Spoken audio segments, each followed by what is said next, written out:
உன்னை மறந்தல்லோ புழுத்த மரமானேன்.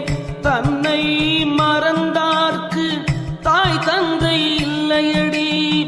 தன்னை மறக்காமல் தாயாரும் உண்டானால் உன்னை மறக்காமல் என் கண்ணம்மா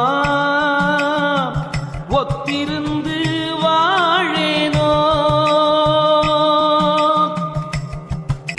காயப்பதிதனிலே கண்ட மூலம் வாங்கி மாயப்பணி பூண்டு வாழும் சரக்கெடுத்தே ஆயத்துறைதனிலே ஆரா